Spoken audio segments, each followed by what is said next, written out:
Kung alam mo lang kung paano nagkaroon ng ganoong swerte si Ginoong Pelaez. Nawala na nga ang pag-ibig ni Paulita kay Sagani. Natanto ni Paulita na isang kahibangan ang ibigin sa Sagani na sadyang nagsuong ng sarili niya sa panganib habang mga kasamahan niya ay nagsisipagtago. Hindi mabuti ang ginawa ni Sagani. Hamakin ang pamahalaan at harapin ang pamahalaang sibil. Nabatid din ni Paulita ang usaping nag-uugnay sa pag-aasawa. Hindi maaaring isaalang-alang din ang kahibangan. Indio at probinsyano si Sagani nangangarap ng gubat at bundok. Samantalang si Juanito ay Kastila at mayaman, masigla, malikot at masaya. Sinusunod ni Paulita ang batas ni Darwin ng buong kusa. Dapat mag-asawa ang babae sa lalong may kasanayan at sa may mabuting kalagayang pangkabuhayan.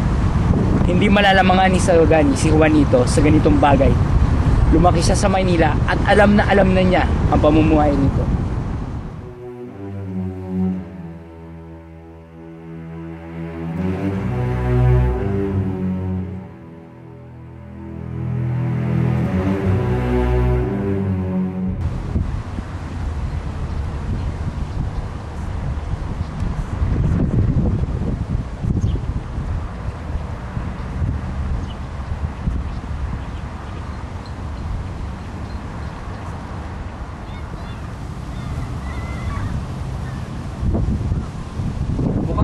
Masaya.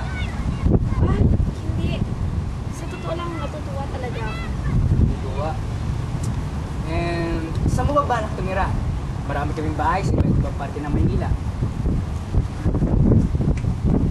Sasakyan. Ilan ba gusto mo sa sasakyan? 5? 10? Kahit ilan. Kaya ko ibigay sa'yo. Nakita mo ba si Papa? Tuwang-tuwa siya. Sige, tara na. Baka mahuli pa tayo sa handaan. Tara.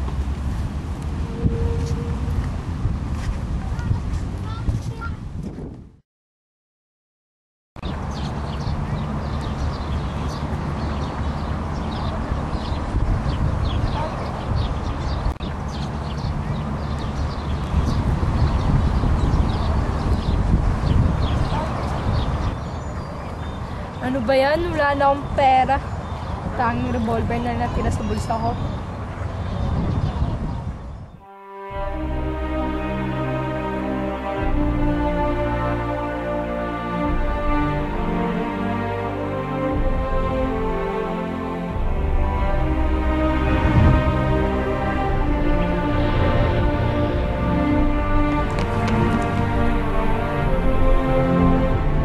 Lumayo ka sa daang luwag. Kaawa-awang Isagani. Kung sino pa ang mabait ay siya pang madalas paglaruan ng kapalaran. Dapat malaman to ni Isagani. Pwede ko siyang isama sa kilusan. Ngunit, wala namang sukat na ipagiganti si Isagani. Hindi na dapat ito malaman. Higit pa ito sa Manila. Ano? Ang bahay ni Santiago? Ang bahay niya pero sa sasahod. Magiging ano po nila?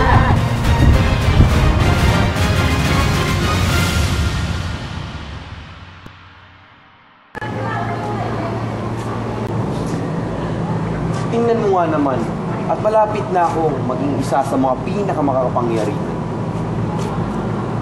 Malapit na rin mapasakin ang kayamanan ng Gomez at Pelaez. Nakatuwa naman ang aking kapalaran. Tingnan mo nga naman, nakuha ko ninong ang Kapitan General. Nakuha ko sa murang halaga ang bahay na ito. Ano pang may hiling mo, Timoteo? Ano pa?